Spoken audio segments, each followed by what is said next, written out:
नमस्कार। चलिए सुनते हैं कहानी बिल्ली का न्याय। एक वन में एक पेड़ की खोह में एक चकोर रहता था। उसी पेड़ के आसपास कई पेड़ और थे जिन पर फलवा बीज उगते थे। उन फलों और बीजों से पेट भरकर चकोर मस्त पड़ा रहता था। इसी प्रकार कई वर्ष बीत गए। एक दिन उड़ते उड़ते एक और चकोर सांस लेने के लिए उस पेड़ की टहनी पर बैठा। दोनों में बातें हुई। दूसरे चकोर को ये जानकर आश्चर्य हुआ कि वह केवल पेड़ों के फलवा बीज चुगकर जीवन गुजार रहा था। दूसरे चकोर ने उसे बताया, भाई, दुनिया में खाने के लिए केवल फल और बीज ही नहीं होते, और भी कई स्वादिष्ट चीजें हैं, उन्हें भी खाना चाहिए। खेतों में उगने वाले अनाज तो बेजोड़ होते हैं, कभी अपने खाने का स्वाद बदल कर तो देखो। दूसरे चकोर के उड़ने के बाद वह चकोर सोच में पड़ गया। उसने फैसला किया कि कल ही वह दूर नजर आने वाले खेतों की ओर जाएगा और उस अनाज नाम की चीज का स्वाद चखकर देखेगा। दूसरे दिन चकोर उड़कर एक खेत के पास उतरा। खेत में धान की फसल उगी थी। चकोर ने कोपलें खाई, उसे वह अति स्वादिष्ट लगी। उस दिन के भोजन में उसे इतना आनंद आया कि खाकर तृप्त होकर वहीं आंखें मूंद कर सो गया। इसके बाद भी वह वहीं पड़ा रहा, रोज खाता पीता और सो जाता। 6-7 दिन बाद उसे सुध आई कि अब घर लौटना चाहिए। इस बीच एक खरगोश घर की तलाश में घूम रहा था। उस इलाके में जमीन के नीचे पानी होने के कारण उसका बिल नष्ट हो गया था। वह उसी चकोर वाले पेड़ के पास आया और उसे खाली पाकर उसने उस पर अधिकार जमा लिया और वहां रहने लगा। जब चकोर वापस लौटा तो उसने पाया कि उसके घर पर तो किसी और का कब्जा हो गया है। चकोर क्रोधित होकर बोला, ए भाई, तू कौन है और मेरे घर में क्या कर रहा है?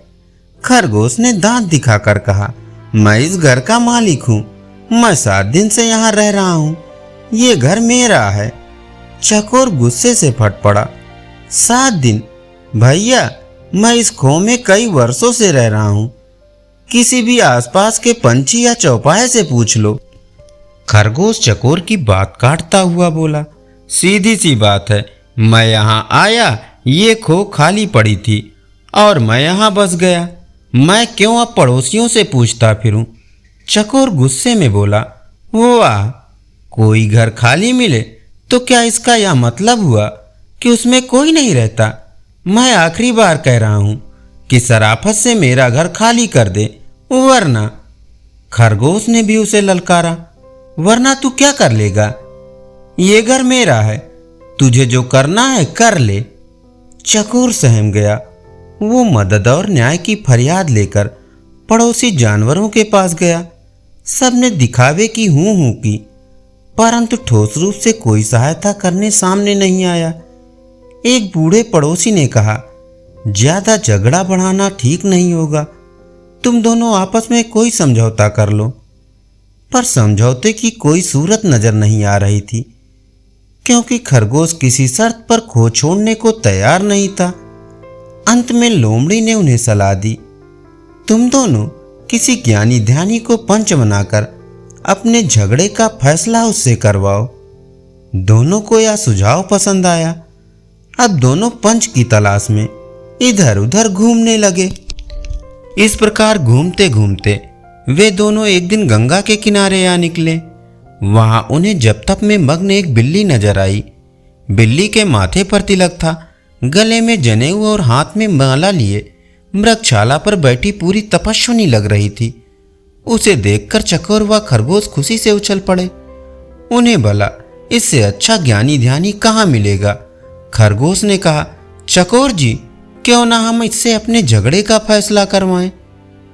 चकोर पर भी बिल्ली का अच्छा प्रभाव पड़ा था, पर वह जरा घबराया हुआ था।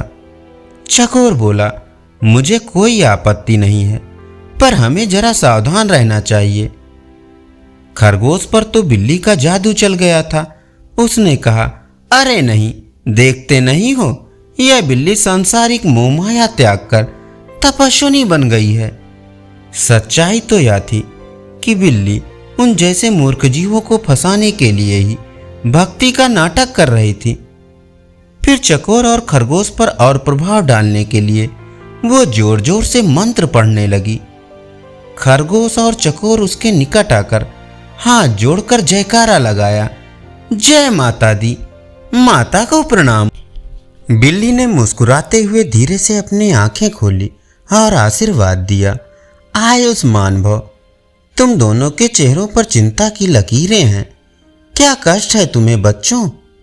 चकोर ने विनती की, माता, हम दोनों के बीच एक झगड़ा है, हम चाहते हैं कि आप उसका फैसला करें। बिल्ली ने पलकें झपकाई, हरे राम, तुम्हें झगड़ना नहीं चाहिए, प्रेम और शांति से रहो। उसने उपदेश दिया और बोली, खैर बताओ तुम्हारा झगड़ा क्या है? चकोर ने मामला बताया।